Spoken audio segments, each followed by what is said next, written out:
I'll, sorry. No, You want me to lead? Perfect. That's perfect. You want me to lead? Perfect for this one. Do you want me to lead? And again, it continues. You gotta laugh, Mark. You gotta laugh. Especially because both of us were born unfunny. Oh man, it's terrible. I'm telling you, man. People say to me, "You're funny." I said, "No, I'm funny looking," and you can't deny that. But listen, Darren, you know, in high school, my nickname was Sour Brown. There's nothing funny about a guy who's always sour. So trust me, I was not the funny guy growing up. Trust me. Yeah. If you don't know my story is that is my story. I was not funny. My brother told me, the only time I've ever made my brother laugh is when I told him I wanted to be a comedian. But timing. Man. So, hey, we've interviewed some amazing people about humor. We've had some great guests. We encourage you to go check out those episodes. But we thought, hey, let's just sit down and talk a little bit about two guys who weren't funny that still use humor as part of what they do to hopefully inspire you. If you're listening to this and you're not funny in your own mind, or maybe you know somebody, maybe not you, but somebody else who isn't funny, this episode is for you. Anyone can give a presentation. Few deliver unforgettable presentations. What's the difference? You're about to find out. Welcome to the Unforgettable Presentations Podcasts with your hosts, world champion speakers and coaches Mark Brown. Your life tells a story, and there's someone out there who needs to hear it. And Darren LaCroix. Stage time, stage time, stage time. Ready for some powerful presentation ahas? Let's dive right in. All right, Mark. This is our episode. I'm laughing because as I think about this, humor for the unfunny. I can remember 25 years ago when I was competing in the Toastmasters International speech contest, and I was getting ready for the level 5 of 6. Back then it was called the region. All of parts of Canada and northeast of the USA down to Maryland and on the Maritimes, this big old region. I'm going to compete in this contest for a chance to get to the big stage. And I write this speech, and I'm at home and I'm practicing, and I'm going to inspire the audience. And my 11-year-old daughter, who's now 36, my Princess Andrine, she walks by and says, "Dad, you're not funny. Your speech has no humor, Dad. It's not funny." Now she's 11 years old, Darren. And my ego went, "Where?" I'm like, what? That's how unfunny I was. I'm going to compete. I want to be in the world championship. And I am not funny. And I tell you what, man, if you think you're unfunny, this episode is for you. We're going to share some ideas. I'll tell the rest of that story later on, how it worked out. But I'm going to tell you, man, if you think you're not funny, there is hope. If there was hope for me, there's hope for you too. Right, Darren? Just call Mark's daughter and my brother. And there's some proof. But what's really cool is we've found a way to develop some humor. And so we just wanted to just have a conversation about a few of the secrets that we learned along the way. For those of you who want to be unforgettable, you want to add some humor, but really we want to teach you how to uncover it.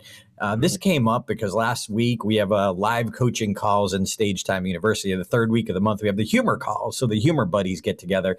And we had so much fun last night. We laughed. Mark, we went for 2 hours and 8 minutes. And wow. We did a few exercises.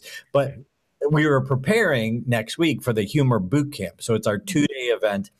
And as I went through those slides, it gave me this idea. And I want to share this because I think this is kind of where it came from. So we're talking about humor for the unfunny. So Mark, as you know, I worked for Toastmasters. Yeah, right. I worked for Bose Corporation. And when I was working for Bose Corporation, I worked with this guy named John Yates. And John was this guy, if you could picture the old crotchety fisher from Jaws. What was his name? Yeah, played by Robert Shaw played the part. Yeah, it'll come back to me. Yeah, and that's what he looked like, and he was just this great guy with this great attitude.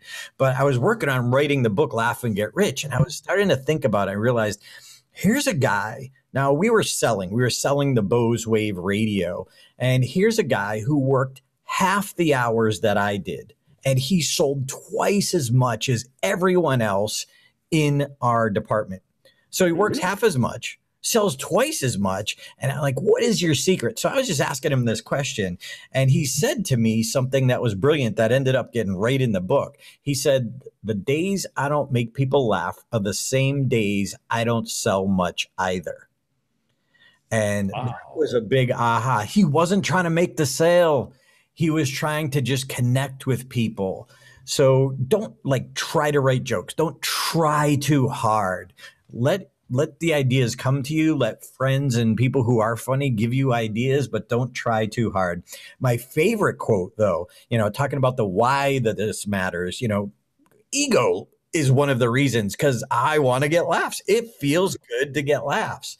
But I love this. This is brilliant by Jeffrey Gitomer. He says, at the end of laughter is the height of listening. Ooh. The end of laughter is the height of listening. Cool. Wow. Feed them laugh. They're leaning in. They want to hear your very next words. And that's when we slide in our message. Another brilliant humor quote right out of the humor boot camp. A mentor of mine, Rosemary Very, said, a laugh is inversely proportional to the amount of words it takes to get there. A laugh. Darren, you told me several months ago that it was Jerry Seinfeld who invests a lot of time to cut out the number of words in his bits to make it more poignant, make it tight, right? Yep. And we say that for stories too. The more you tell your story, the shorter it should get. Leave out those extra words. So for a comedian, if you have 5 minutes of time and you have, say, 1,000 words, well, if you bring it down to 800 words, it's going to mean those 8 punchlines are now closer together. Yeah. So, and I love this. I heard this on a Westwood One interview decades ago by Bruce Springsteen. He said, our job is to shorten the distance between ourselves and the audience. And I just think if you want to be unforgettable, we need that closer connection. Humor is a way to do just that. And one more, a jest often decides matters of importance more effectively and happily than serious. More effectively and happily than serious. A little bit of homework for the unfunny. One of my favorite things, this will give you hope, is go check out the documentary, rent it, find it on Netflix, wherever you can, but it's called Comedian is the name of it, with Jerry Seinfeld. And you watch Jerry Seinfeld go back to the very beginning of his career. Well, let me rephrase that. All of the sitcom Seinfeld was based on his material. Well, after Seinfeld ended the TV series, he went back into the comedy clubs and created all new material. So you watch Jerry Seinfeld bomb. It's inspiring. So even though he's this funny guy, when you see him start with a little bit of material, and Mark, this is one of the things that I think is the big hope for unfunny people, is the fact that if he struggles working on new material, why should I think it's going to work the first time? When I came from stand-up into Toastmasters and I heard people testing out a story, a funny story, they would try it, and then if it didn't work, they would throw it away. The difference between me from my comedy background is if there was one tiny little laugh where somebody right at the right time, right after the punchline would go, I would be like, yes, that's it. I'm on it. Like, it means they laughed at the right point. Something worked. I just need to make it clearer. So I think one of the things is people give up too soon. And finally, last idea is humor is in the mind of the beholder. Humor is in the mind of the beholder, the person who's listening to you. That's why if you deal with big corporations and the middle managers. Well, they have a certain perspective on life. If you're talking to entrepreneurs, they have a certain perspective. If you're talking to frontline people. So we need to know what's funny to them. That's the cool thing. That's one of the added advantages that you have as the unfunny giving a speech over the average comedian, because the average comedian is playing to the people who are there in front of them from all walks of life. You have this commonality. So if I can help you do one thing and give you a little hope, you actually are way ahead of the game if you know what to do. Mark, your thoughts? Couple of things. First of all, the Seinfeld comedian is actually available on Netflix. I found that. And the second thing is you made a little point. I think you kind of went by it a little too fast. And for those who are watching this, you can see it's called Comedian. It's on Netflix. Get it? You said you had a little reaction. I think, we often think we're not funny unless we get the big laugh from the audience. And thanks to your help, I realize now that's a mistake in our thinking. You may think I'm being unfunny. I didn't get a ha, ha, ha, ha belly laugh for 8 seconds. No, a reaction, a response from the audience tells you you've made a connection, and that's all you need for humor.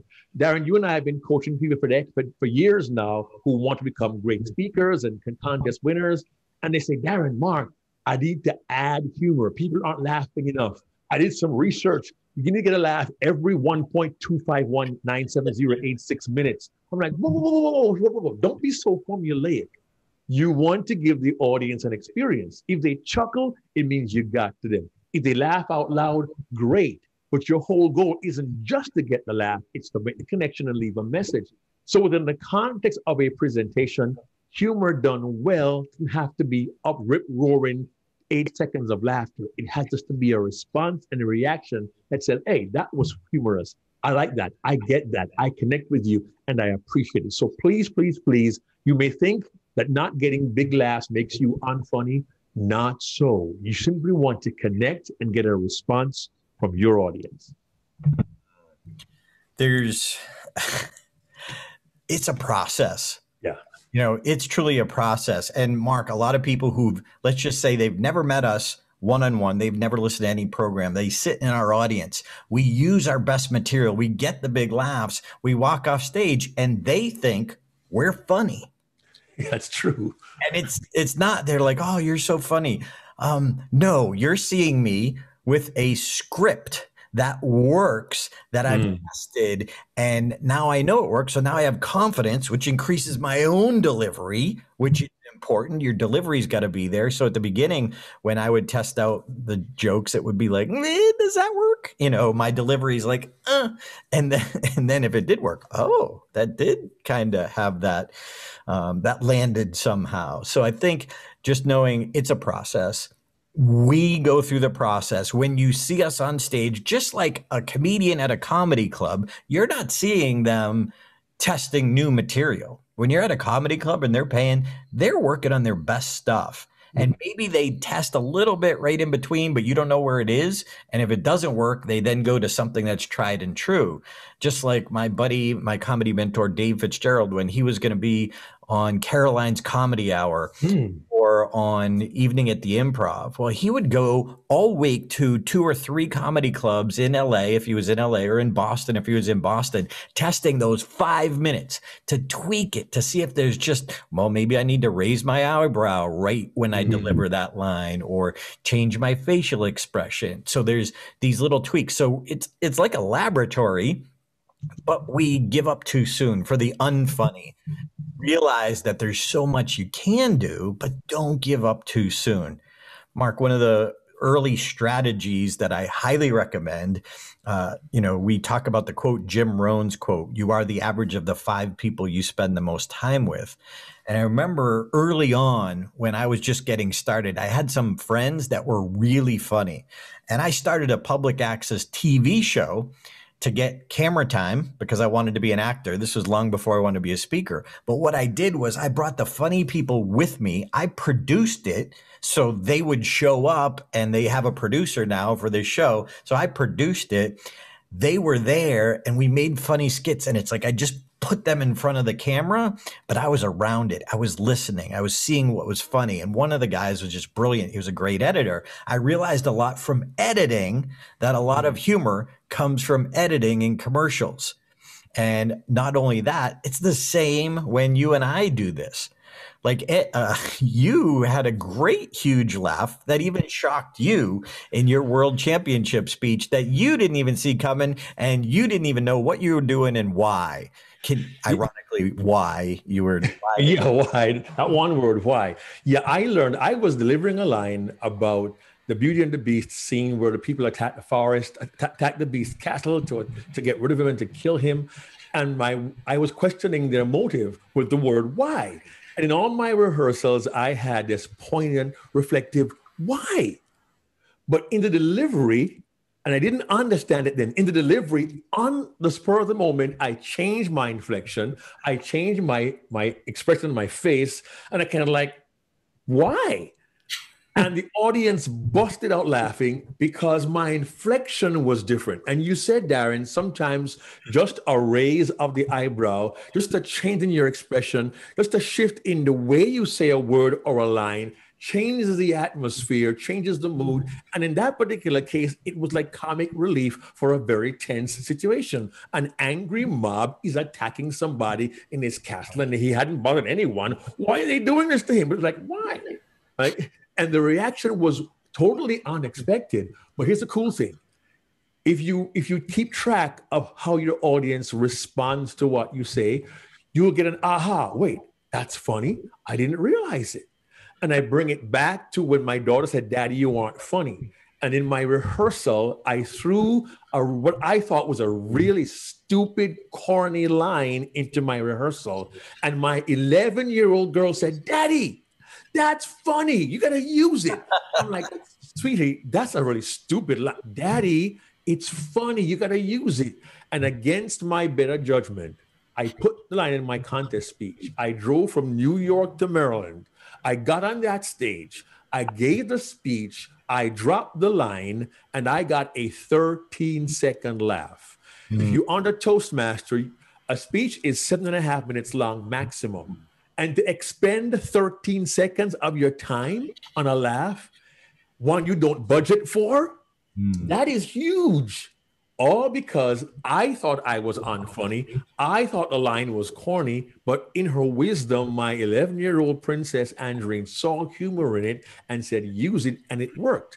Again, 2 different times in the same contest cycle where the unexpected on my part turned out to be humorous. Why do I tell you that? Because the hope is this. You may think, Darren, Mark, you don't understand. I am unfunny, okay? I can't make anybody laugh.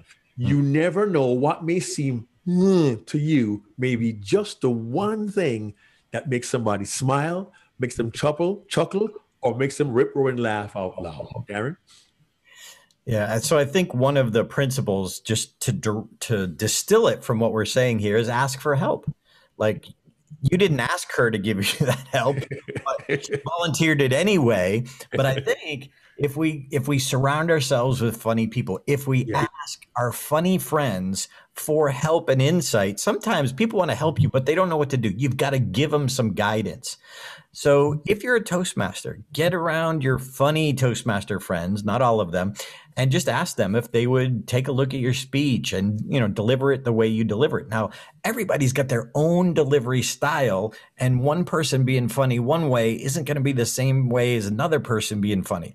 I loved Robin Williams. I loved his antics on stage when he was just this playful kid. Billy Crystal never made me laugh with his stand-up, okay? But that doesn't mean he's not funny. It means he's not funny to me.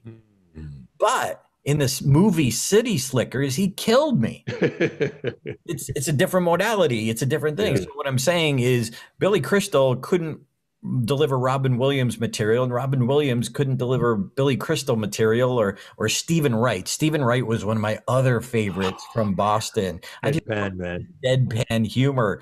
But Robin Williams couldn't do Stephen Wright material, and Stephen Wright couldn't do Robin Williams material the same way they do it because they have a different persona on stage. So understand that. But the key principle is ask for help. After I won the world championship, I got invited to give the speech again in 2002 for NSA. And knowing this principle, I said, okay, it's good. How do I make it better? And I sent it to Tim Gard, one of our funny friends, because I wanted to make it better. How do we make it better? How do we make it better? If you're unfunny, ask for help and continue the process. So we took a line where I said, die debt free. And we reinvented that same line. It was the same joke, but it was different words. It got not only laughter, but the laughter turns into applause, which is agreement. And it was a rewording of the same joke. So it may be your delivery. It may just be the wording, but ask for help. Mark got it unsolicited from his daughter, but solicit it. Ask for help. Run it by your funny friends. The cool thing is we're doing the same script or routine over and over again. So if you get it to work, you can use it for years to come. And that's one of the things I like is that when I got the Judy Carter book early on, Stand-Up Comedy, the book by Judy Carter, she shows you exercises that comedians go through. And I didn't even dawn on me that there's a process to follow. So when we created the Humor Bootcamp, we realized there's secrets and formulas. So that's what we teach. We do 17 laughter generating exercises. But the fact that there are formulas that even big comedians use. And I think, Mark, that's one of the things about surrounding yourself with funny people is there are patterns of speech and patterns that are out there that just work. So the more you're around them, you're going to get some of them through osmosis. So stop hanging around with your boring friends. And Darren, you mentioned about Robin Williams and Stephen Wright and Billy Crystal. We've often talked about this one little factor as well. We quote our fellow world champion, Jack Elliott, who says, "My words won't fit into your mouth." So even though you may think, well, I'm unfunny, but if I find funny friends, I can do what they do. You can learn from them, but you have to be your own individual self. You have to apply your own style. And you might be surprised when the true you comes out, how transformational it can become in terms of how you're received. Like I said, in high school, I was not the funny guy. I was the serious guy. You would never expect Mark Brown to make you laugh. I began doing youth programs and they thought, you were so funny. But as Darren said, what the audience saw as funny was I had to work on it. I had to hone it. I had to twist it. I had to turn it. I had to tweak it. So you can be funnier even if you think you're unfunny. Don't forget, if you vary your verbal and your visual and you find your funny friends, love the alliteration there, Darren. These are simple tools and techniques to bring out the funny inside you. What else works for you, Darren? Well, I think the bigger principle for the unfunny to understand is where humor comes from. Now, there's comedy, which is meant for a comedy club. For us as presenters, we're assuming whether you're a presenter or pastor, it's different. Comedy cuts down, humor lifts up. Comedy cuts down, humor lifts up, meaning in comedy, there's a victim. In that world, that's okay. It's accepted. That's part of the charm of that world, if you can say charm. But in humor, it's lifting up. So here's the mine to start looking for. And again, as we started off the podcast, talking about the commonalities that your audience has, if they're entrepreneurs, if they're marketers, whatever their commonality is, humor is a release of tension. But we have to create the tension right, in order to relieve the tension. We got to create it in order to relieve it. So in my championship speech, when I was lying on the floor and all of a sudden out of nowhere, I said, "Mr. Toastmaster," and I pointed to the Toastmaster from lying down on the floor, it got a huge laugh. Why? Because it wasn't expected. However, going deeper in the humor principle is that I created the tension by laying down and staying down, thanks to Mark's coaching, and saying nothing and letting the tension build in my audience before I relieved it. If I got up sooner, it might have been a chuckle. It wouldn't have been a huge laugh. And it's just taking everything I've learned plus Mark's coaching, putting it together and testing. It was, again, the weird thing is, if you're at a Toastmaster club testing out material and there's 12 people there, a small chuckle is going to be a big laugh and Yeah. your audience. And Mark, you said something earlier. I know how to put a little different label on it, but when you're connected, and I like to say, if you're super connected, when you're at one with the audience, you're going to come up and say things that you've never maybe said before, and never in that way, because you're at one with the audience. You're feng shuiing together back and forth. So that's why one of the other principles from the comedy world is record yourself every time. Because that magical audience, that magical connection, you're going to do or say something that's going to get a huge laugh. Well, you're going to forget what you did and how you did it, unless you go back and listen to the recording. So please, for the unfunny, record yourself. Guess what? It will be painful to listen to some of them. And you'll also capture some gems that you wouldn't have otherwise. Yeah, the key there, Darren, when you record yourself, better yet, record yourself on video. And the key is to really watch, but not just to watch, but to watch with a critical eye geared towards learning something. We have so many clients who say, "Oh, I can't stand to watch myself. It's terrible." As you would say, Darren, they're looking at a pimple on their face. It's not a pimple. It's about what you deliver to the audience and how they respond. If you listen closely, the reaction will tell you something, but you have to watch it with a critical eye to learn from it, to grow from it, and build from it. You'll be surprised how funny you could be if you pay attention to all those kind of details. Yeah. And so sit down and watch the recording with one or two of your funny friends and just say, how can we make this funnier? And think of it this way too. How can we create more tension? And then how can we relieve it? So Mark, I think you know Len Tran. Last night he was doing a story, getting coached on it, and he wanted to make it funnier for a humorous speech contest. And he had this moment where he bought 2 cars for his wife. She wanted this sedan and he wanted a van, and so he ended up buying both, and he was going to surprise her. But she comes home one night and she's upset and she's mad, and then he hides under the bed. And then so he's hiding under the bed because she's upset, and he thinks it's because she bought 2 cars. Anyway, that's not the case.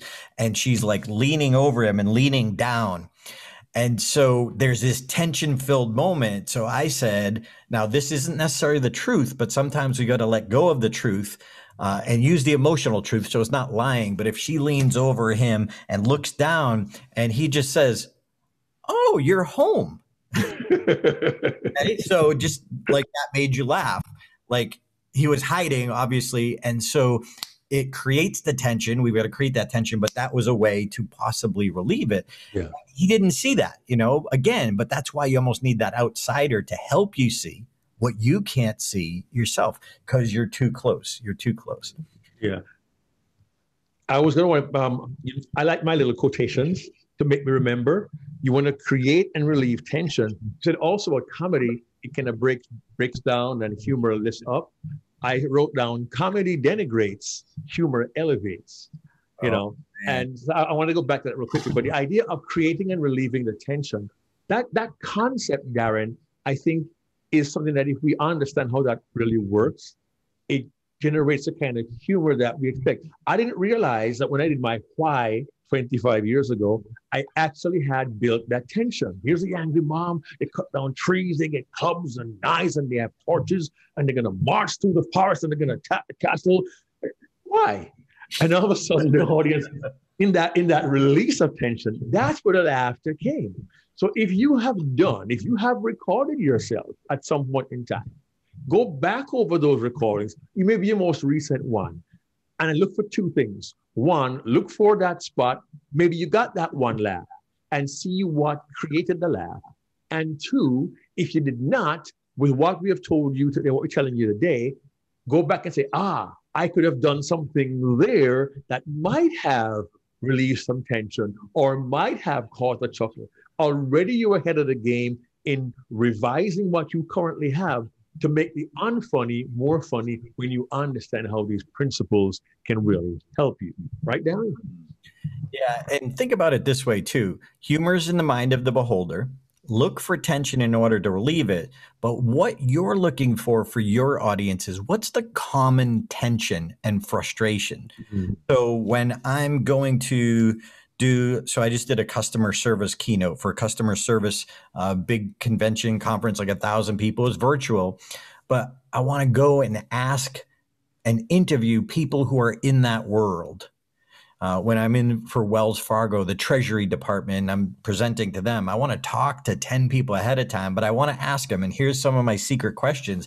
I ask them, in your day-to-day business, what are some of your pet peeves and frustrations? So even though pet peeves and frustrations are the same, they actually jar different parts of the brain. So I'm trying to just get in there. And I say, look, if you think of some in the next couple of days, call me back.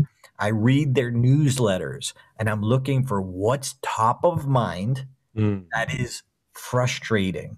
Okay. So I did one for Berkshire Life Insurance. And when I was researching them, the challenge was the parking lot. So because they were repaving it, and so everyone had to park far away. And so if that's a common frustration or tension, specifically with that group. Now, I'm only going to be able to use that bit of humor for that group, but it's about them. So it's even better. Even if it's not funny, it's about them. They love that. But if you talk to bankers all the time, well, what are their common frustrations? That humor you can use again and again and again. So what is their frustration? What are their pet peeves? So before people come to the humor bootcamp, we have them create a list. What are your own frustrations? Because you create better humor from that. And then what is your audience's pet peeves and frustrations? We're looking for that common, and in the comedy world, call it fodder for potential punchlines. So we find that subject and sit down with one of your friends, one of your funny friends, and say, okay, what can we come up with about this? Now, remember, as a presenter, we're trying to make a point with this, but we just opened their brains. We created that connection. Because again, humor is in the mind of the beholder. So the trick happened in their mind. The tension was relieved in their mind. So we've got to think, what's top of mind? What's frustrating? How can I relieve it? What's frustrating? How can I relieve it? Yeah, I have had several talks to school board associations and educators conferences. And to my benefit, education runs 5 generations deep in my family. So I can understand some of the frustrations. My son right now is director of staffing in the DC public schools. So he sends us WhatsApp articles every single day, what's happening in DC. So when you can identify what that group is dealing with, you have room to be funny. If you do a family style program, parents, kids, marriage, you have information right there. And one of the funniest routines I ever saw, I shouldn't say routine, it was actually a presentation done by some guy named Darren LaCroix something. I think it was for the American Payroll Association. And one of their things was the acronyms they use in their industry, Darren. And I laughed so hard, I think I peed a little. You want to just briefly explain to us who may think ourselves unfunny, the power of understanding what that client was dealing with and how you applied it and the reaction you got from them.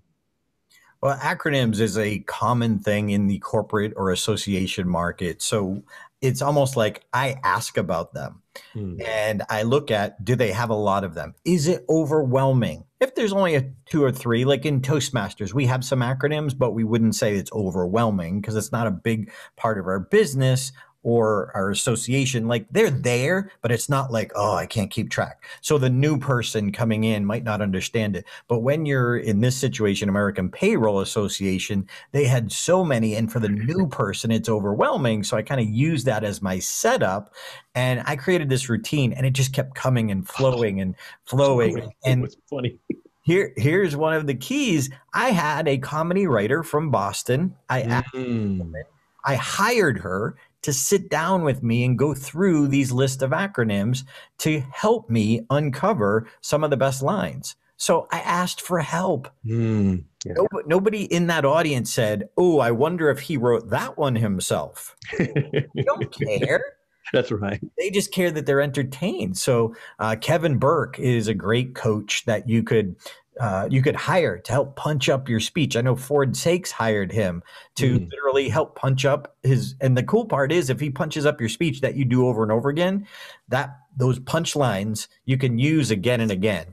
And by the way, if you're liking this and you want some more humor, a few episodes to consider. I wrote them down. Jeannie Robertson, episode 56. So write these down. Jeannie Robertson, episode 46. Thank you. Let's see. Episode 51. I can't even. Oh, is Butch, our friend and comedian Butch. That is one of the highest episodes that we have. So Butch, episode 51, he says everyone is funny. Tim Gard, episode 30. Kevin Burke, episode 28. And Jason Hewlett, episode 9. And while you're writing, hey, we just created this today, literally. If you're listening to this, you want to join us for any of our live workshops or virtual workshops, write down POD 25, POD 25. Which means you're listening to this podcast, you can get 25% off of any of our events. Just go to stagetimeworkshops.com. If you want to join us for the humor camp next week, give us 2 days and we'll make you funnier for life. Use that discount code POD, POD 25. Mark? Yeah, one more thought. If you think you're unfunny, if you understand your audience well and you can relate to the audience well, if you collaborate with somebody to help you, if you ask questions about the organization, it can really, really help you. I mean, Darren used to do a routine, I don't think you still do, about being a toastaholic, which was perfect for Toastmasters because everything in that particular routine they could relate to. So if you think you're unfunny, if you can relate to the audience you have in some way and have that connection, if you can share their understanding, share their frustrations, you can go from unfunny to hilariously funny, and they'll see you as a humorist. I remember the first time I got listed, Darren, to do a program for a Girl Scout organization, and someone put my name on the program as Mark Brown Humorist. I just about panicked. I found out the day of, they had me with these Girl Scout leaders as a funny guy, and I had to go back to my experience of being a husband of a woman, being a father of a daughter, what my wife and her friends. I had to draw on every relationship I could think of and what they go through, what women deal with. You know, my sister was a Girl Guide in Jamaica back in the 1970s. I had to draw on all of that to connect to these women and relate to these women. But the thing is, if you look at your life, if you examine your relationships, if you go to your family and then consult individuals who are funny, chances are you're not so much digging for humor, trying to add humor. The humor will kind of unfold itself if you're willing to look and to listen and to be aware. So I encourage you to know humor is everywhere. And one of the keys is you want to vary the verbal and the visual in how you say it, what you say. You want to find funny friends to collaborate with you. And remember, comedy denigrates, but humor elevates. And don't forget, to make people laugh, create attention, relieve the tension. And these few tips have helped me tremendously in the last 25 years to be transformed from Sour Brown to a guy who makes even Darren LaCroix laugh too. Amen. And one secret formula that comedians don't want you to know, but we teach people, have a whole exercise about this, but the rule of three for laughter. So whenever you list something as a presenter, you always want to list 3, because 3 is the most succinct way to get your point across without belaboring the point. But what we teach and what I say to you is the first 2. So when you list something, the first 2 are logical. The third one is exaggerated. That's where the humor comes in. That's where the change of direction happens. So it's a formula that anyone can use, and we teach you how to use it. But I'll give you an example. It's a joke I've been literally telling since, 1992, maybe? Well, no. That one's way back when. 2001. Anyway. In the VHS days, the VHS videotape days. And I tell a story about going to my first Toastmasters club. I said I walked into the Toastmasters club and I noticed something different from the comedy clubs right away. These people were warm, encouraging, and sober. And that always gets a laugh. But the warm, true, encouraging, true, sober, change of direction. And so the rule of three is the first two are logical. The third one is exaggerated. Judy Carter would say big, big, small, or small, small, big. You know, if we're saying, for example, you know, if I was braggadocious, and I said, I played all the best convention centers in the world. I played LA, Vegas, and Pahrump. Wherever that is. So Pahrump is in Nevada. But two things. Number one, the third one, if you know Pahrump, it's a tiny little podunk town known for things that are Pahrump in the night? Are unmentionable. Yeah. There's the Sin City is outside of Pahrump. I mean, outside of Vegas. But anyway, so the first two are logical, big. The third one is small, and Pahrump is also a funny word when you enunciate it properly, which also, so now you have a funny word combining with a change of direction. Bam, that's where the laughter explodes. Now, it may not always be a huge laugh, but it's a comedy formula. There are comedy formulas out there that you can use, and that was my biggest aha. So if it gives you hope at all for the unfunny, it's find the formulas, use them. And like in the Humor Bootcamp, we walk you through the trainings and the exercises. So you literally create humor right there. But what you're more importantly doing is training your brain to look for the patterns and the formulas that are out there in the world, but now you're applying your content to them. So again, we just thought it'd be fun to have a conversation. Mark and I having that unfunny birth. Yeah, right. Growing up together, and thought, hey, let's just have a conversation about what it's like and where you could get started. If you want to be unforgettable, look, the more you work these, get them to work and then make them better and then make them better. Great jokes aren't written, they're rewritten. Yeah, it's a process. And we encourage you to take these ideas, to apply them, to use them. Because, you know, eventually, as you begin to rehearse, begin to practice, you begin to think differently, before long, you will add humor to your presentations that'll make you ultimately unforgettable. All right. If you want to look into any of our workshops, again, POD 25. We don't have any sponsors for this. We just want to let people know, hey, if you want to learn more from us, here you go. So go to stagetimeworkshops.com, use POD 25, and you get 25% off of any of our events. So Mark Brown, take us home. Hey, make him laugh, make him smile, turn the unfunny into the funny, and be unforgettable. Hey there, this is Darren. I hope you enjoyed that program and you got some great insights from watching this video podcast. Now, we don't put all of them on YouTube like you're watching now. We just put a select few. So if you want to get all the episodes, you can go right now to Apple Podcast. You can go to Google Play, Stitcher, or Spotify, or check it out on your favorite platform. See if it's there for you. But we'd love to have you subscribe. Join us every single week for new content, new stories, and new strategies behind unforgettable presentations. Subscribe now. Check out StagetimeUniversity.com, where good presenters become unforgettable.